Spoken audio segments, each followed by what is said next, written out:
Ladies and gentlemen, boys and girls, children of all ages, it's your boy,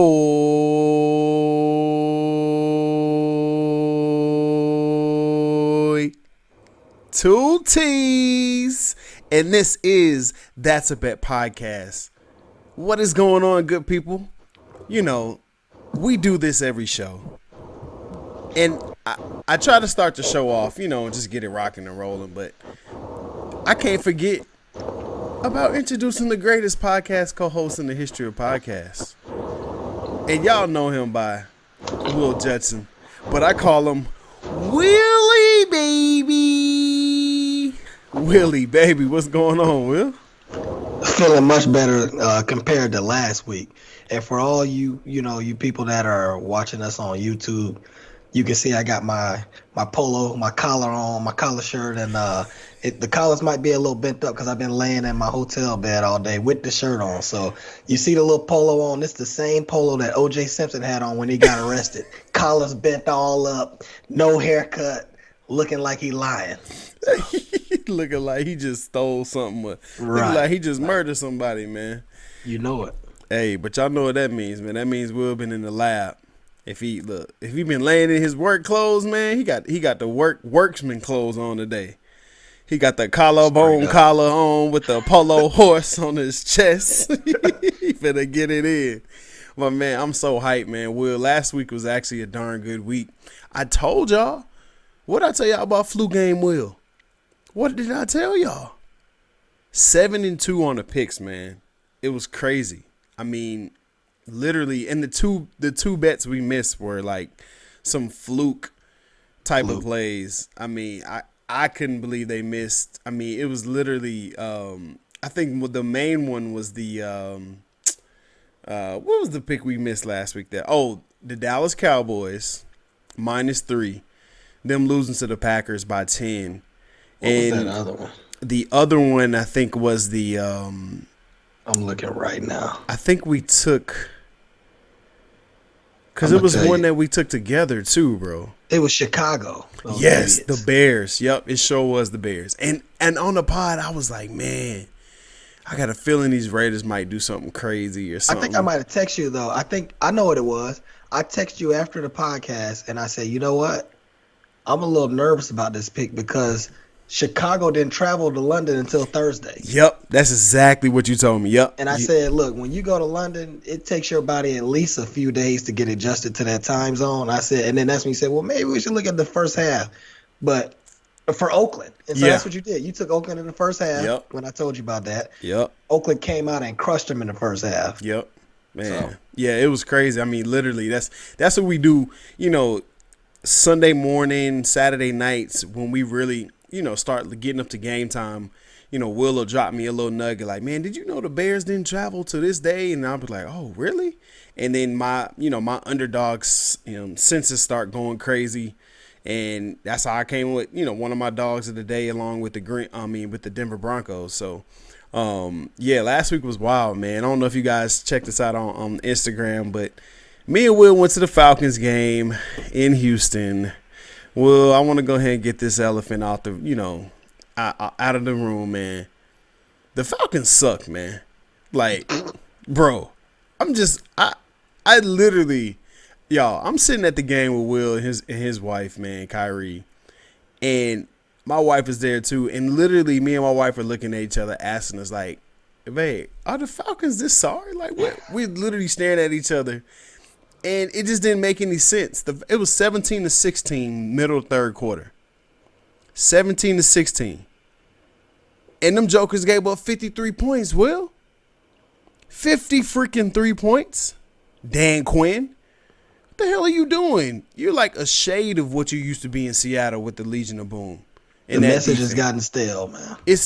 Come on, man. I mean, I was talking about that the other day with somebody, man. The Falcons rise up. We've been doing that for 6 years.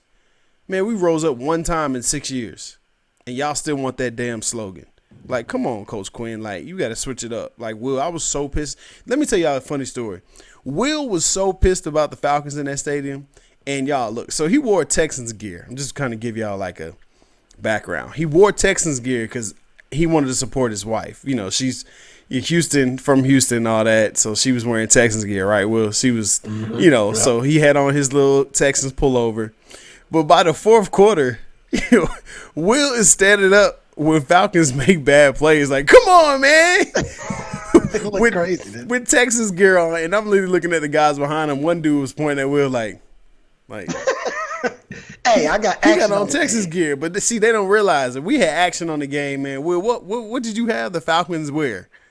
I had the Falcons plus 11 and a teaser, and those, I'm not gonna curse, but those guys couldn't get it done. Man, with 11 points. But here's the crazy part. We left that game with like 2 minutes and 50-something seconds left. And the Falcons were up by like 4. And then by the time we get to the car, they down like 18. Man, what? It was crazy. Like, literally, we was looking at updates. 2 6-6s. Yeah, exactly. At the end of the game. A bomb by Watson to Will Fuller, and then they turned around and got a pick 6. I said, I'll be damned. Yep, and we're literally like Will's peeking into people's tailgates. Like, he's just popping his head in their TVs like, what's going on? Is it a catch? Did he call that? Oh, damn. And we walking off like, we had me tripping And I got out. Texas gear on saying yeah, man. He's like, damn, they looking at him like, is he drunk? Like, why is he rooting for them? So, I got money. Yeah, we got money on this game, man. Literally, it messed up that daggum teaser, man. So, I mean, in essence, the Falcons are going in that pot with the who? Michigan. We got Michigan. We got the Falcons in there. Ooh, it was another team, too. Who else you got on your blacklist? It's another NFL team, ain't it? I can't think of them right now. It's another one, though. Oh, it's going to come to us in a second. I mean, the Falcons are ridiculous, man. So, with that being said, I mean, that to me, that was probably the one black eye of the weekend. Because even college, we crushed it, man. If you guys caught some of the picks that we put up on college. I told y'all, that this past weekend, I literally hit up Will and was like, hey, bro, who do you like in college football? Tell me all your favorites. Because I told y'all, when Will is like flu-like symptoms, feeling sick, he is it's just crazy. It's happened every year. So, I just went ahead and rocked with my boy there. I mean, it was just a magical weekend, man. And I'm happy that we made some of you guys some money because that's what we try to do. We try to find value in everything and try to win you guys some money. So, with that being said, Will, I want to pause real quick. Hold up. If I see, I'm watching this game as we're doing this podcast. If I see Daniel Jones throw one more interception, I'm going to call a bomb threat to the stadium in New England because he's rigging it, man. This is clearly rigged, man. Did you see that? Stephon Gilmore was the guy open. Right. His dude wasn't even nowhere near there. He threw that out route straight to Gilmore. Yeah, I was looking at the same thing. I almost said something. It's ridiculous. While I was talking, I was like, hold on, man. What the hell kind of throw was that? And that's the second one. And that's not the first one he's made tonight. Yeah, that other one he threw was just as bad. Like, dude, what are you doing? I don't know. I guess that's Vegas, man. He's been hanging out with Eli too long now. Too long. You see Eli with that beard? You're right. He got a beard and a beanie on. Eli, man, he collecting the check. Y'all gonna keep giving my $2 million a week, and I'm good over here. So, So hopping right into NFL Week 6, Will. I think I was kind of mentioning this to you in the text message, and I want to kind of give you guys some insight in kind of what me and Will talk about. But this week in NFL, to me, is a very sharp week. And when I say sharp, guys, I mean that the lines are very, very accurate in a sense of the two teams playing each other. The number for that favorite to cover, I feel like there's not a whole lot of value in a sense of lopsided where we're like, oh, yeah, take this game because this game should be, it's at -3. It should be at -7 for a team. Or take this game, it's at 2.5. It should be more at 6. A lot of these spreads this week are -2.5s. You got -4s. You have pick'ems. I think Vegas is finally, starting to see what these teams really are, Will. And I kind of want to, pick your brain a little bit on, what you kind of saw as far as like the lines when you first started looking at it. And, was it kind of tough for you to kind of handicap in your research? Yeah, I mean, I found 2 best bets for sure. And then the third one was it got a little dicey. Okay. But I don't know, man. It's just the NFL has been a little tricky to me this year. I hadn't really been able to get the same grasp on it this year as I got last year, and so I don't know, man. But I do think that there's a lot of paper tigers out there. So I mean, what I mean by that is, there's some overrated teams where you can find some value. So while it seems like it's not look, NC State. Let me stop looking at the TV. While I feel like there is some value on some bets, there's some ones where it can be a little tricky and it can go either way. So like you just said, it's some sharp lines there. So I'm just, my main approach this week was to think about what the eye test told me, and then also, go back to the nuggets that I find, the numbers, and just play the percentages. So that was my approach this week. Gotcha. And with that being said, to piggyback off of Will, the lines are a little bit sharper.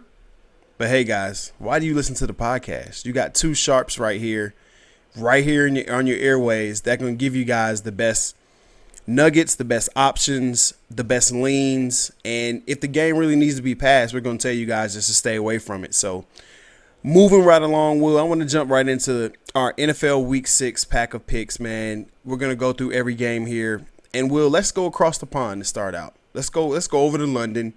Carolina Panthers taking on the Tampa Bay Bucks, an NFC South matchup across the pond. Currently, the game sits at -2.5. The Carolina Panthers are favored, and the over-under is currently sitting at 47.5. So, Will, I want to kind of jump into this one. I'm going to pass this game. One of the main reasons I'm passing this game starts at 9:30 Eastern time. What is that? 7:30 for you, right, Will? 8:30. 8:30 for you. I know you're out behind in Houston. These type of games where it's just early, I mean, you really don't know what you're going to get. For me, Christian McCaffrey having a minor leg injury has me, if I had to go one way, I would lean Tampa Bay just because I don't know if, he gets banged up again, if that's going to work out. Plus, Tampa Bay Buccaneers have the second best rush defense in the NFL. So they're going to try to stop McCaffrey as far as the running game. The Carolina Panthers started out 0-2. They won their last 3 games. A lot of people's talking about Kyle Allen, this or that. Christian McCaffrey is putting up numbers like historical numbers, Will. 237 total yards last game, putting him at 866 total yards. And that's the second most through 5 games in NFL history behind who, Will? Take a wild guess. Who you think? A legendary running back. Dog pound. Jim Brown. Good old Jim Brown with his cane, and his beanie. But that's what I was thinking about. MVP candidate Christian McCaffrey has been carrying them. A lot of people talking about Cam Newton, this or that. But without Christian McCaffrey, the Panthers, to me, don't win a game. But I think Tampa Bay keying on him and being familiar with the Panthers, it's across the pond, but this is still an NFC South matchup. These two teams know each other very well.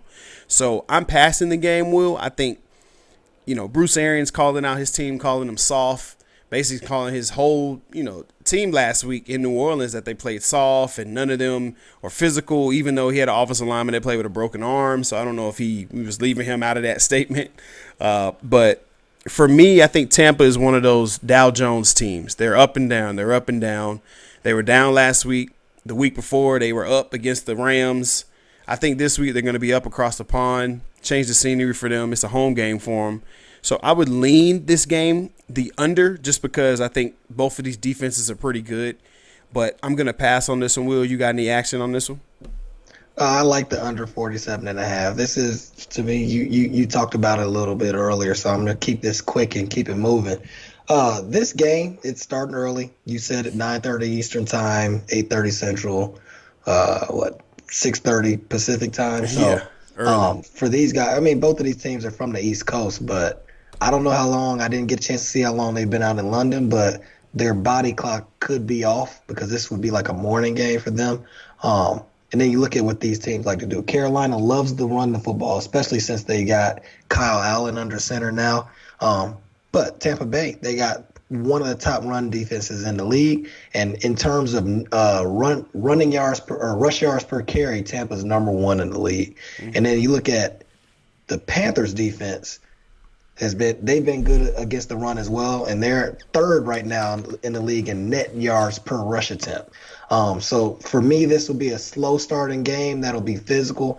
Carolina, they feel like they owe Tampa Bay, so I think they'll be a little bit more stout on defense. And I think overall, with them getting off to a sluggish start, it'll go under 47.5. So I like that. Okay, so you guys heard that there.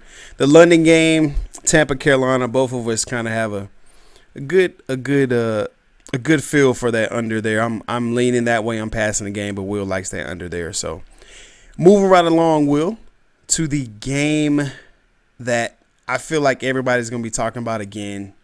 The Hollywood team of the North, the Ohio Browns, as I call them, because Cleveland is like the curse. Anytime I say the Cleveland Browns, they always lose that week. So I'm going to call them the Ohio Browns just to try to give them some different magic here. But they're going to be hosting the Seattle Seahawks. They're coming across country. They're going to be taking on Seattle.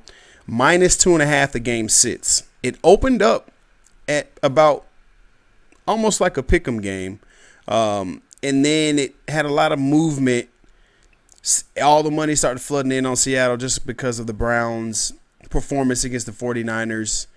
Will, do you have any action on this one? Are you still, you were on the 49ers Monday night. You loved them. So I know you really don't rock with the Browns. So where are you kind of leaning on this one?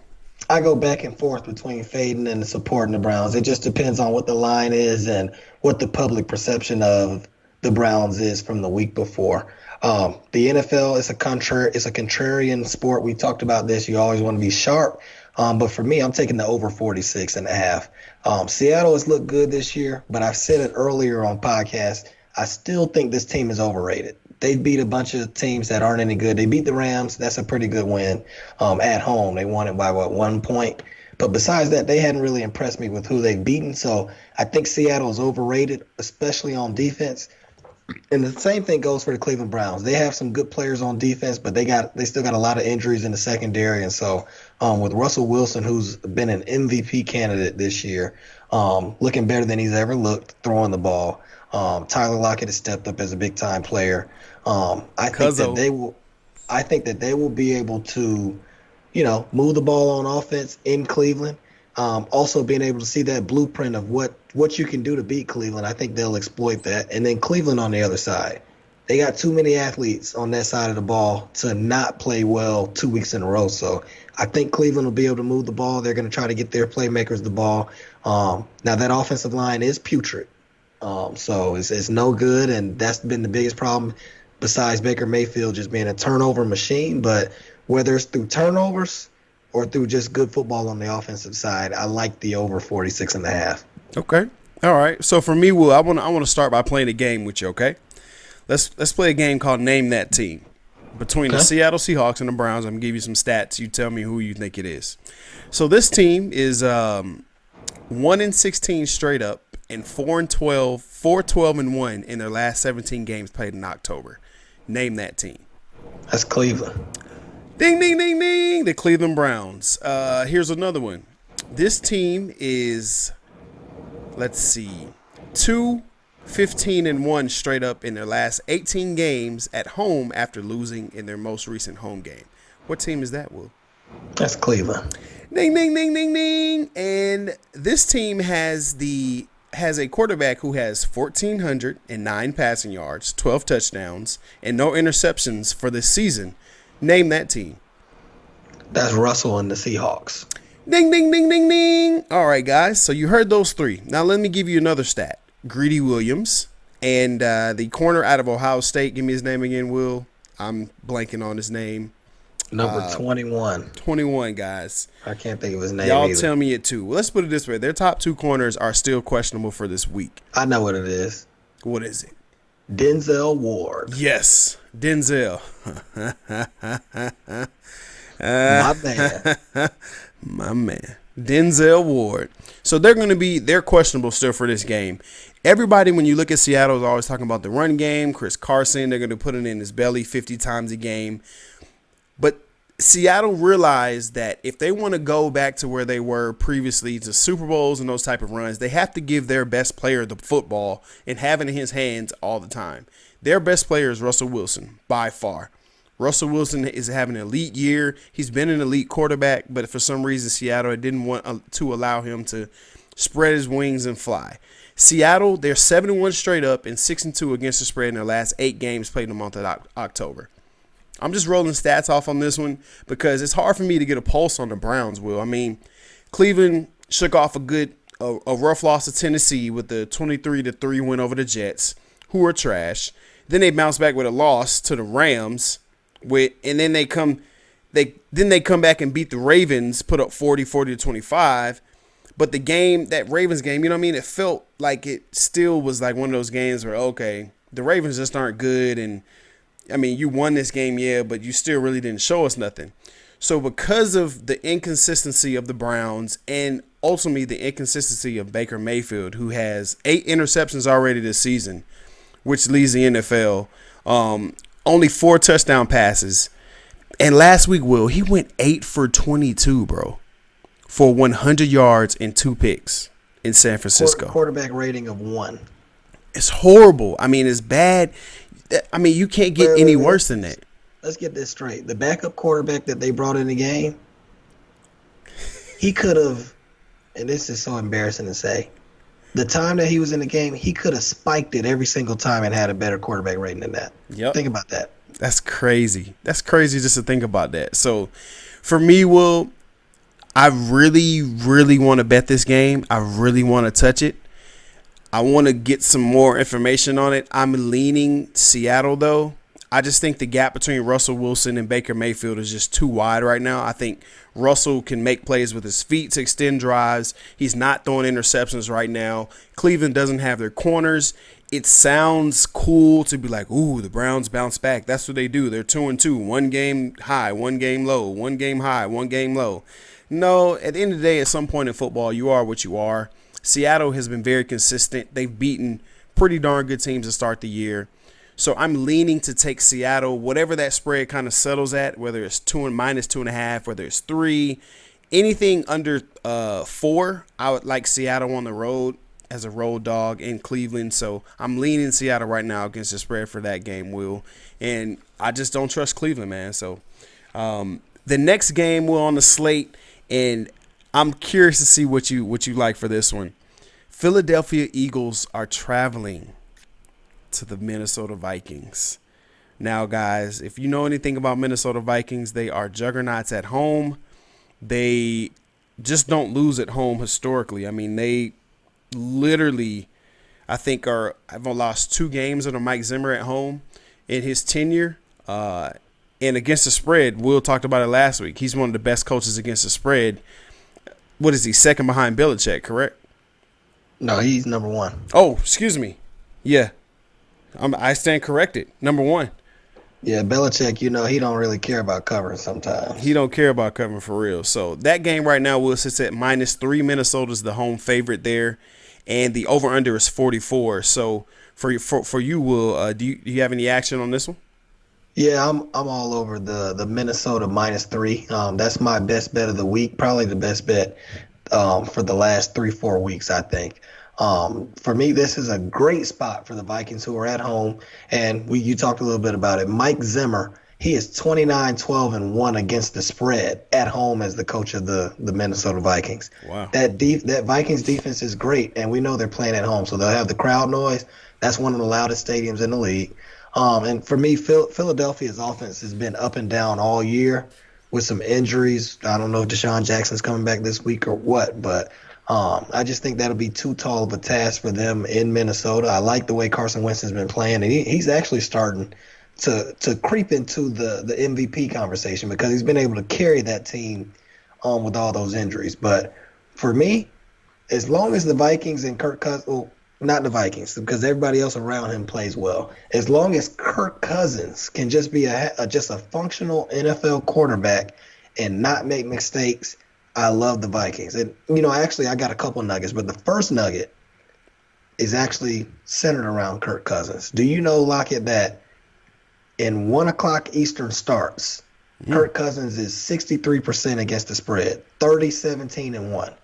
Against when he plays at any other time in his career, he's 9-20 against the spread. Whoa.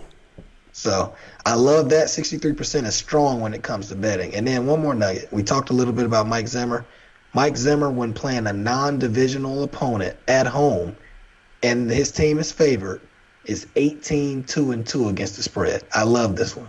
Lay them. Ooh. Lay the points. Ooh, I like it. Well, I'm on the same train with you, man, and I'm more so going to talk about why the Eagles aren't going to cover more so than why the Vikings will. I'm gonna tell you guys something last week, and Will, I kind of have to disagree with you with Wentz as an MVP, just for the simple fact that in the games that he's been decent, he really hasn't been that good. I'm gonna give you guys Wentz's stat line last week. Wentz threw for 189 yards last week. That's all he threw for. You don't know how they won that game 31-6 versus the Jets. They made history on defense. That's what the Eagles did. They had 10 sacks, and they scored 2 defensive touchdowns in the same game. That's the first time that's ever happened in NFL history. So, in essence, yeah, Wentz really didn't have to do much. They more so, tried to run the ball out, but they only ran for 84 yards. So, you guys think about it. They've scored 14 points on defense. And offensively wise, minus the first game of the season, the Eagles really haven't been that impressive to me. And going into Minnesota, the Vikings are already 2-0 at home. In both of those games, they won pretty convincingly. To me right now, I think Minnesota has the best home field advantage in the NFL right along with the Patriots. I really see Minnesota. It's something about that skull, that pregame skull, the little skull. I feel like it scares the other team or something. I don't know what it does, but I can literally say with all of my gambling heart, Minnesota -3 is probably the best bet I think I've had and thought about this year and this season. When I first looked at it, there was really no doubt in my mind, and I'm on Will. This is my best bet of the week, and it's just everything. It feels like a perfect storm that'll fit for the Vikings covering, because their run game I think is going to dominate the Eagles' rush defense, which is pretty elite, but I think the difference here is going to be the Eagles don't have anybody that can slow down Diggs or Thielen, with their secondary still banged up. So give me the Vikings -3 here. Best bet of the week. Me and Willie J, we're on the same page here. So I definitely love the Vikings too here, Will. Okay. This next game, Will, is tricky. And it's tricky because it's a pick'em game. And it's New Orleans heading to Jacksonville. New Orleans is riding high. They haven't lost a game since losing Drew Brees. Teddy Bridgewater is looking like he's all world. The game opened up as New Orleans. They were a 1-point favorite. Now it's back down to a pick'em. Jags, can they keep the Minshew magic going, Will? Will these teams score a lot of points? The over-under is 43.5. Will, just for me real quick, I really am staring at this game hard for a dog of the week, man. I think Jacksonville is going to come out and actually beat the brakes off the Saints for some reason. It's like my feeling that I had last week about the Broncos. I had that same feeling about the Saints. It's like it's like the Saints are due for one of those regression type of games. You've had your high of, not having our quarterback. They have to travel to Jacksonville earlier, kickoff game. Jacksonville early on does have a pretty horrible record. I'll give you that. That was pre-Minshew. But it looks like here, let me find my nugget again, guys. So in early afternoon games, the Jaguars are 2-10 straight up in their last 12 early afternoon games. So they're not that good in early games. But that was before, Big Stick Minshew walked into the building and started doing magical stuff with DJ Chark. And I think Jacksonville is going to try to establish the run. And I think that opens up the passing game for Minshew. The Saints are a very good rush defensive team. It feels like all the teams this week are good rushing defenses, Will.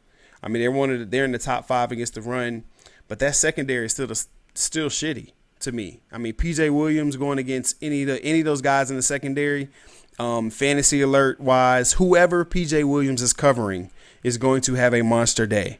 So I don't know if they're going to put DJ Chark in the slot. I don't know if that's going to be D.D. Westbrook or who that's going to be in the slot. But you guys make sure you target him. I think Jalen Ramsey comes back for this game. Hey, Will, he magically – his back is feeling a little bit better this week now that Michael Thomas is rolling into Jacksonville. So I think Jalen Ramsey comes back and he actually guards Michael Thomas and slows him down a little bit. And to me, Kamara hasn't been having a big year. I think Kamara's been kind of quiet just because teams have really been keying on him, and now they're definitely making Teddy Bridgewater beat him. So for me, this is another one of my best bets, Will. I actually like Jacksonville in the pick 'em here. I think they actually win this game pretty easily. I could see this game being like a 7-point win for the Jags just as an underdog here. So I'm definitely love them best bet in the pick 'em, and I'm leaning towards taking them on the money line. So what type of action you got for this one, Will? I'm passing on this one, Lockett. But if I had to do something on it, it would definitely be on Jacksonville. It's just the public perception of what the Saints have done so far. You talked a little bit about Teddy Bridgewater and how he's looked so far this year, but I just want you to think about this. During this 3-game winning streak behind Teddy Bridgewater, for the whole year, the Saints are -1 in point differential. So think about that. They're -1. And they only average 23 points a game on offense. So when you think about a game that's at a virtual pick'em and the public has hammered New Orleans, I already told you this is a contrarian type of sport for me, especially when it comes to the betting. When it's a virtual pick'em game and you got a dome team going outside to the heat on grass down there in Jacksonville, I got to roll with Jacksonville on that. So I'm not going to play it, but if I had to, it would definitely be on the Jacksonville money line. Gotcha. Okay. You guys heard it there. We're both leaning that way, and we kind of like the Jags there. So we're going to take a hard, long look at them when it gets closer to Sunday as well. So, all right, Will, let's go to the AFC North in this matchup. Hard-nosed football again. But it's weird. It's like the changing of the guards. All these teams in that division are so young now. The Cincinnati Bengals will be heading to Baltimore, taking on the Ravens. This is going to be one of those matchups where, okay, who's gonna make the fewest amount of mistakes? 0-5 Cincinnati, they just look horrible. They're one of the worst teams in the NFL, arguably the worst team. In Baltimore, they're 3-2, but who are they? It's kind of like the Browns. What Baltimore team is going to show up? What Lamar Jackson is going to show up? I mean, that early swag that they had, I mean, now it's like, okay, are you going to get back on track, try to take over the division, or are you going to fall to the Bengals? And for me, the Ravens playing their third straight divisional game for me, Will, I think it's taking a toll on them. I mean, it's hard to play in the division, one, because everybody knows you. Two, divisional games are just more physical. You know, there's a lot more internal battles and rivalries, you know, mano-a-mano type of games. This spread has been having a lot of movement. I think a lot of people jumped on this game just because. Well, you know what they did when they jumped on it. Yep. They hammered the Steelers. Yep. They hammered them. And I just don't get it. I mean, this game right now is at -11.5, Will. I mean, can the Ravens win by 11.5? Really? I mean, the over-under is 48. Guys, I'm going to go ahead and give you my pick right now. I am all over the Bengals. This is another one of my best bets of the week. Plus 11.5 in this game. Excuse me. This is a divisional game, guys. In the NFL, in the past 6 years, divisional games have had an average. So the winning team in divisional games has only won those games by an average score of 6.2 points. This is at 11.5. Like, really? That's crazy. I mean, as bad as the Bengals look, at some point they're going to have that game where, you know, everything's clicking. And I think it's this week because the secondary for the Ravens is just not good. They're not.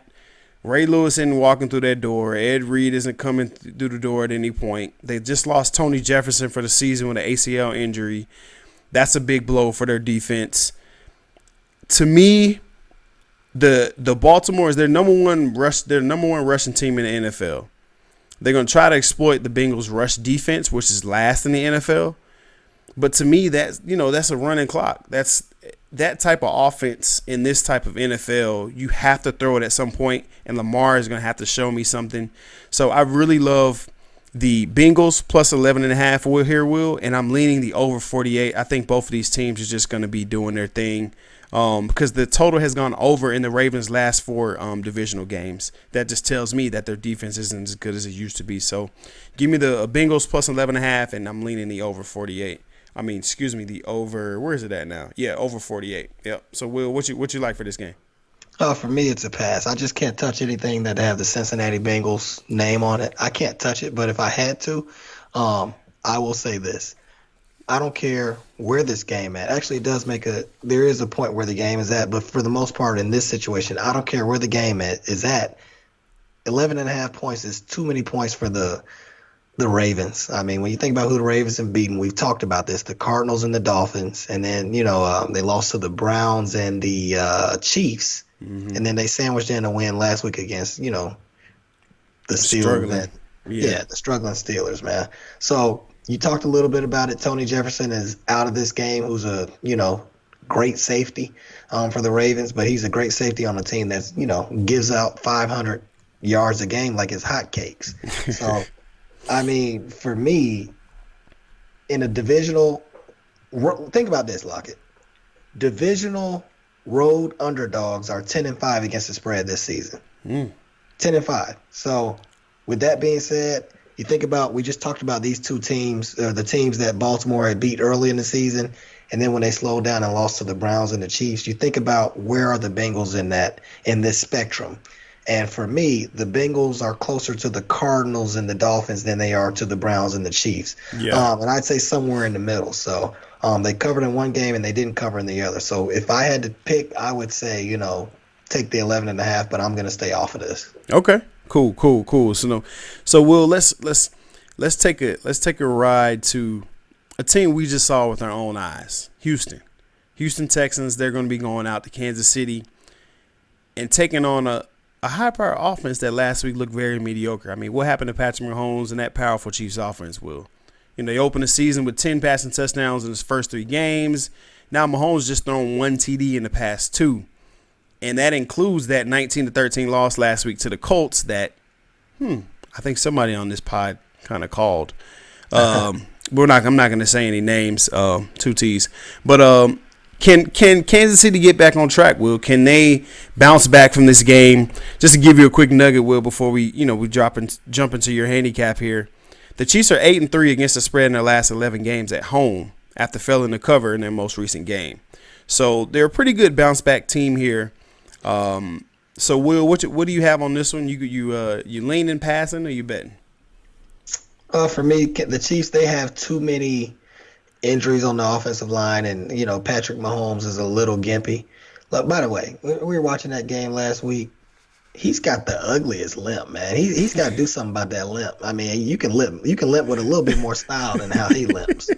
It irritated me looking at that. But with all the injuries, you got to look at Sammy Watkins and Tyreek Hill. They might not be playing this week. And for me, the Houston Texans, they're coming. Well, first of all, I will bet this. I'm going to take the Texans plus 5.5. That's what I caught it at. Mm-hmm. But when you think about the Texans, we went to the game last week. They really got that offense rolling when they played against Morehouse College. The Atlanta Falcons. When they played the Falcons, they got it rolling. So they look good and they look to be in sync. I think this will be a game that's back and forth with a lot of big plays. So at the end of the day, I love the Houston Texans defense much more than I love the Chiefs defense. And I think the Texans can come up with a big play down the stretch to keep this game within 5.5 points. So I'll take Houston plus 5.5. I like it. I am definitely putting some action on this game. I'm going to bet this game, but I'm betting the under, Will. You know how I feel about Kansas City at home. Guys, I've told you this. I tell you this every home game for the Chiefs. Just take them, whatever you want to do. Just put a little bit of money on the under when they play at home. The Chiefs just go under at home. I mean, it's the weirdest thing that me and Will kind of have seen in the handicap world forever. But the under has gone under in 12 of the Chiefs' last 17 home games. Y'all, that's almost a 75. That's like almost a 70% clip. You have to take those. I mean, it's super good odds. Absolutely. So for me, that's another one of my best bets of the week. I'll take that under in this game just simply because the injury bug is all over the Chiefs. I mean, Will mentioned it. Sammy Watkins, Tyreek Hill, their offensive line has major injuries. Their main cog in their wheel, Patrick Mahomes. His ankle is gimpy. No, the ugly limp Mahomes is he can't. He's struggling right now. And for me, I think going under in this game makes sense just because a lot of these coaches, when they come into an environment like Arrowhead, they want to try to keep Patrick Mahomes off the field. You try to play keep away a little bit.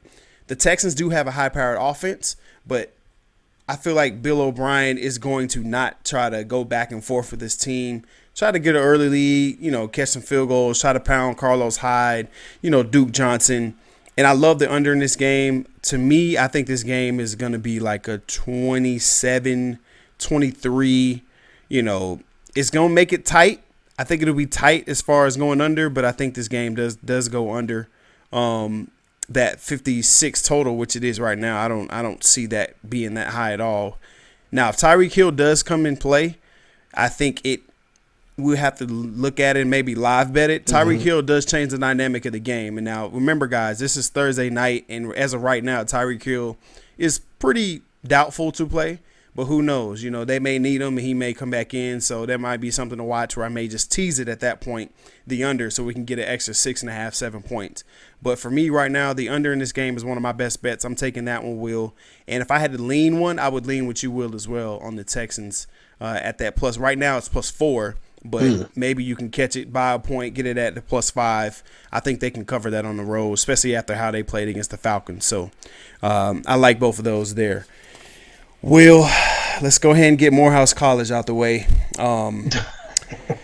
We got Morehouse College versus the Arizona Cardinals. They stayed on the West Coast, Will. They brought the band and the cheerleaders out there to the West Coast, and they had a little shindig, raha, kumbaya moment out there in Arizona. The Atlanta Falcons are currently sitting as a favorite, Will, -2.5. And the over-under 51.5. I'm going to keep this short and sweet, y'all. I'm not touching my Falcons. I never will ever again the rest of the season. And you guys have heard it here first. I'm passing it. They have no pass rush, Will.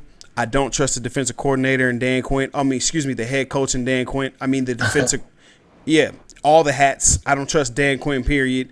The defense is just banged up. The Cardinals are the Cardinals. They beat the Bengals last week, y'all. Relax. Okay? Relax.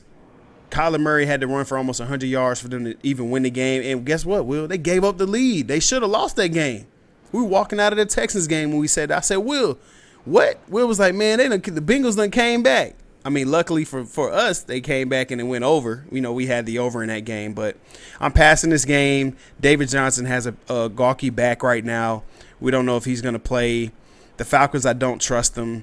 Patrick Peterson is coming back, guys. So everybody that wants to jump on this Matt Ryan Julio connection, he's playing this week. Patrick Peterson is back for the Cardinals. Fantasy-wise, please be careful with that. Now, it could be contrarian for GPPs, but be careful with Julio this week because Patrick Peterson's coming back. But I'm passing it, Will.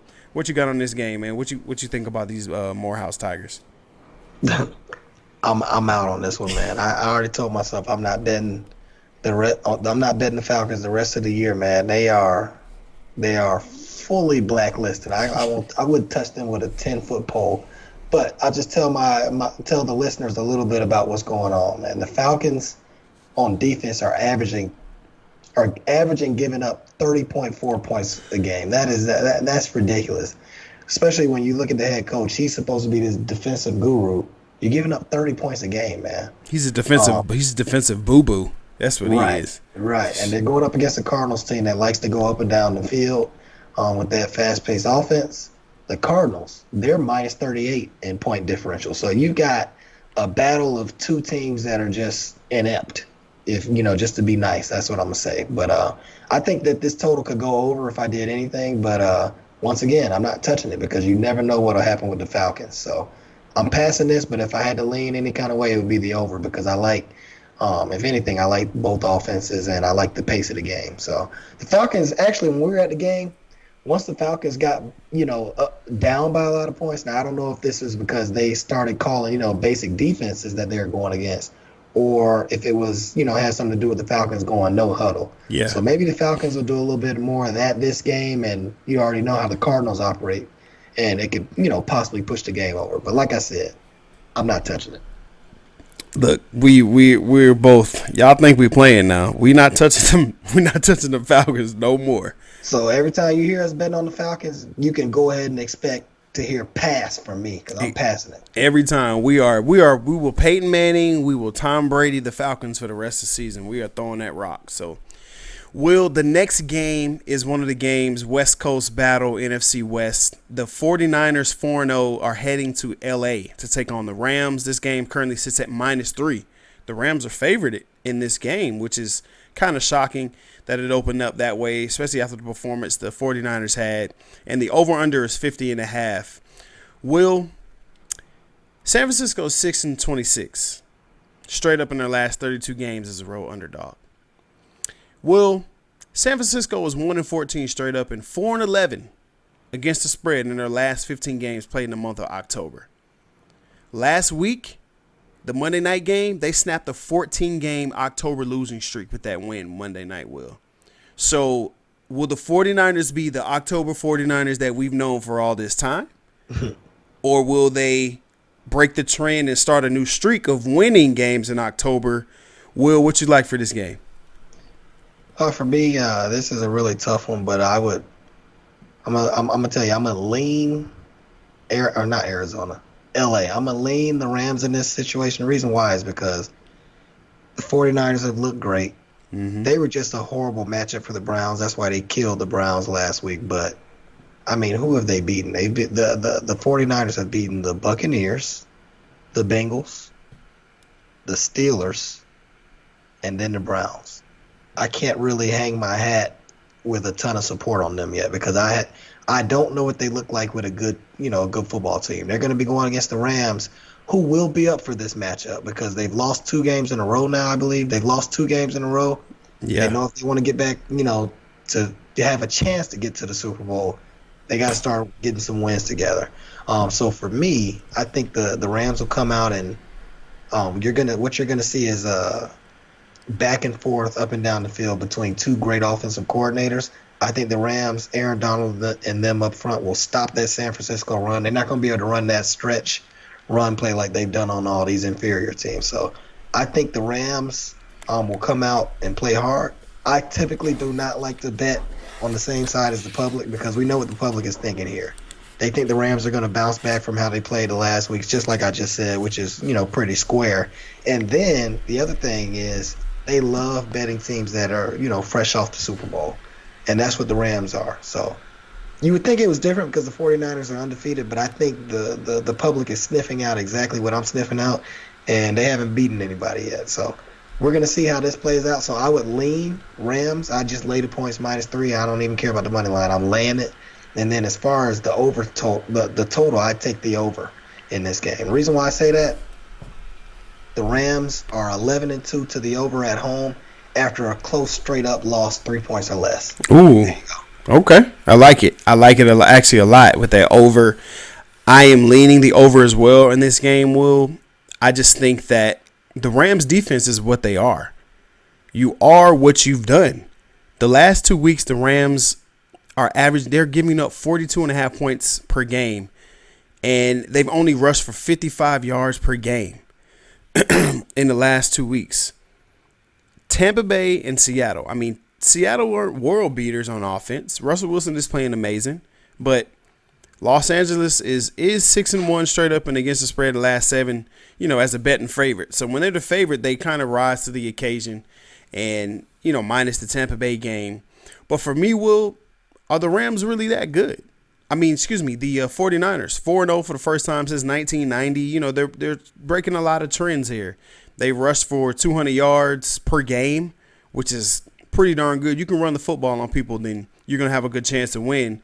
But can Garoppolo really win it with his arm? Because like you said, I don't think they're going to be able to run those stretch plays with Donald in that front. Can Garoppolo, pull off some magic? I'm just going to mess with the over-under just because I saw this nugget and it really turned me off on San Francisco. But I still don't trust the Rams defense yet.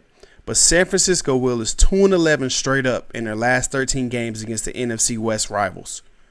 And they're 1-5 against the spread in their last 6 games over that stretch. So what does that tell you guys? They struggle against their own division. When their team, that's the coaching staff know each other, that's their rivals. It's tough. But I'm torn because, Will, they're 2-0 straight up and against the spread over those 2 games, like over the 2 games that they had this season. So it's kind of like, I mean, they're breaking trends. So for me, man, that's why I'm gonna stay away from the spread here. But I really actually I'm leaning that over 50.5 for the spread, just simply because I think the Rams defense is what it is. Talib is older. What's my guy on the other side? Marshawn Lynch, homeboy, Marcus Peters. They're more like run their mouth type of corners, and they can stop the short stuff, but they just don't have that long speed to really hang with these wideouts. So I'm leaning the over 50.5 for this one, Will, and I don't think I'm gonna touch that spread at all. So next game for me, Will, is actually pretty quick and easy. I'm passing the Dallas Cowboys and the New York Jets.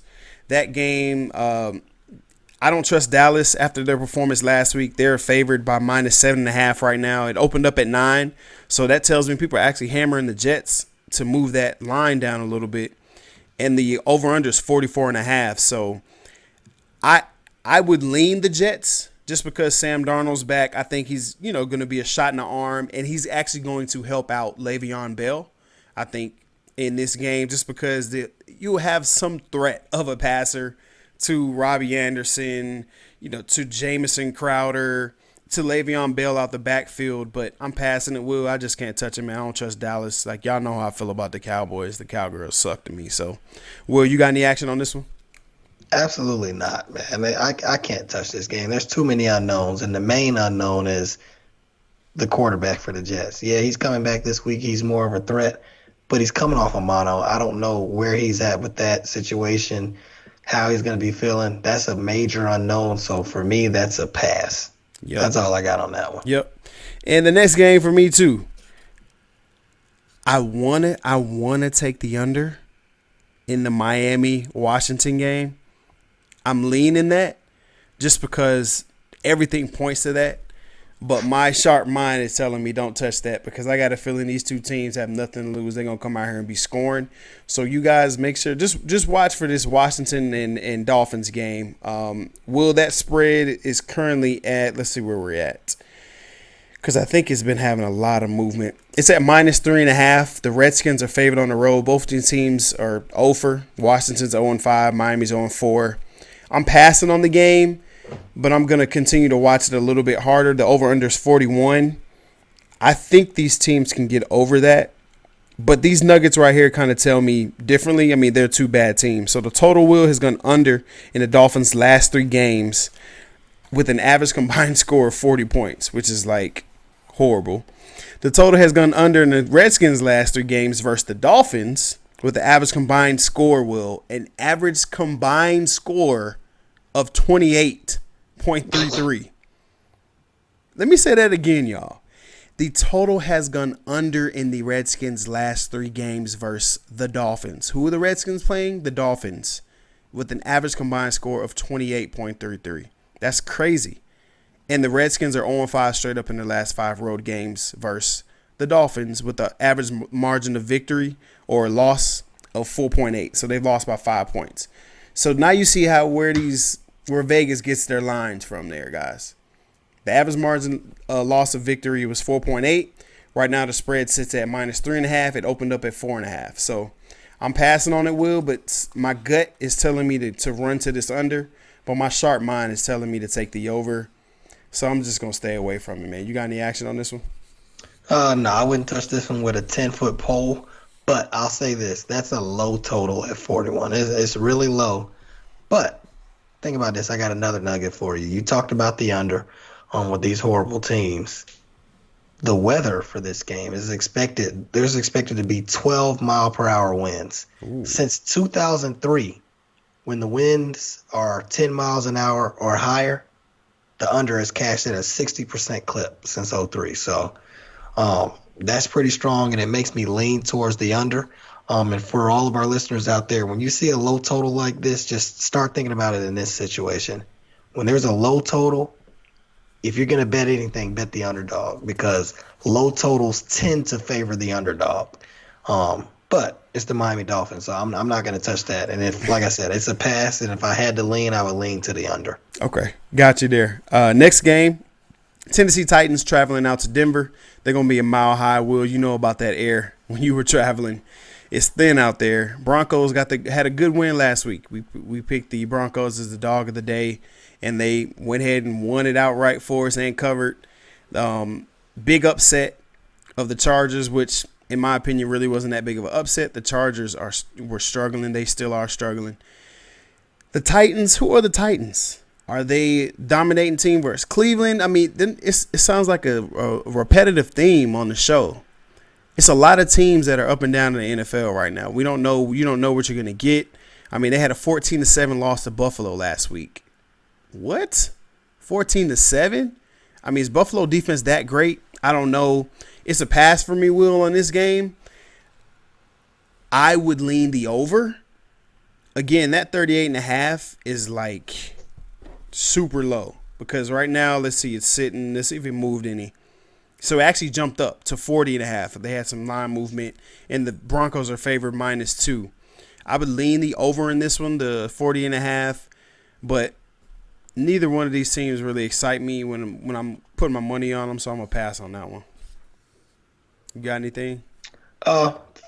For me, Tennessee is coming off a bad loss last week in Buffalo. We got on that. We got down on that one at the last second. Yeah. We found out Josh Allen was playing. We jumped on the Bills, but this is a game that I would stay away from. If anything, I like the Titans in this situation. Anytime you can get the Titans, at what's the total right now? It's 3. I guess some people got it at +3. What'd you get the total? What's the total at sitting currently? Now it's at -2 now. For Denver. Yeah. Right. So anytime you can get cheap extra points, that's my point. That's what my point was. Anytime you can get cheap extra points with the Titans, I take that. The Titans defense, along with their running game, I don't really trust Marcus Mariota, but last week when they lost to the Buffalo Bills in that close game, they missed 4 field goals. The defense played more than well enough to win that game. It's just a matter of what you're going to get from Marcus Mariota. But I do like Mike Vrabel as a coach. He gets his teams ready to go, and so anytime you can get the Titans against an anemic offense like Denver at, you're getting +3 with the Titans, I would go ahead and take that. But this is going to be a game where I stay away from it. Okay. Got you on that one. Well, last 2 games coming up here. We got Pittsburgh Steelers traveling to L.A. They're taking on the Chargers. Oh, man. This is like it's so many juicy things that I could say about this matchup that makes me want to bet it. A 6.5-point home favorite, the Chargers are, and the spread is over under 41. Oh, I really wanted to take the Chargers, Will. I was all over them. I thought they were about to destroy the Steelers, and then we got the news about Marquise Pouncey being out for the season with neck surgery. They're starting center. They were already, struggling with injuries, and then now they have this news that they lose their center for the rest of the season. They got to put in a young guy to help, snapping the ball to Phillip Rivers. Melvin Gordon's back. Is he taking over? But is he not? Eckler almost broke the record for receptions for a running back last week. Had 16 receptions. Had 20 targets. So what are the Chargers? I mean, are they're so decimated with injuries, Will. I have to pass the game for that. I want to lean the Chargers here, but I just don't trust them, covering a 7-point touchdown, a 7-point spread at home. And Hodges, this quarterback that's coming up for that's supposed to be replacing Mason Rudolph, is he Gardner Minshew, Will, or is he Luke Falk? Which is he? So if I had to lean one way, though, I would lean the under in this game just because of the unknown. The offensive line for the Chargers will be pretty banged up. And then you got T.J. Watt. And that front for the Steelers is still pretty darn good. They can rush the passer. So I would lean the under, but I'm going to pass on this one, Will. What you got for it?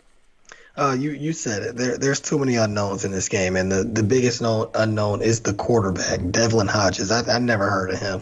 Um, I'm sorry, he wasn't even drafted. He's got to be a good kid. I mean, he's in the league, but I never heard of him. So when you think about what you just said, this is an under game for me. The total's at 41, and I got a nugget for you. Even though it really doesn't make sense, I'm going to go ahead and throw it out there. John Hussey is the lead referee in this game, and when he's been the lead ref, the under is cashed at a 60% clip. So maybe, his staff calls a few more flags, brings plays back, whatever.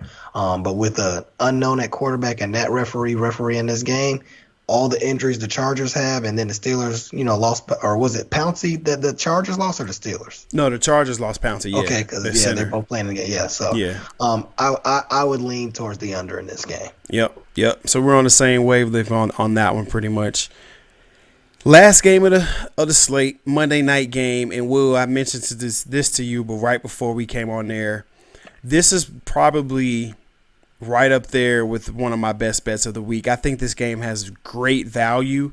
I think a lot of people are still trying to be – they're not sold on the Packers to me, but the Detroit Lions are coming in. They're hosting the Green Bay Packers, and I'm excited to say I think the Packers actually destroy Detroit. A lot of people are on Detroit because the Packers haven't beat the Lions in 2 years.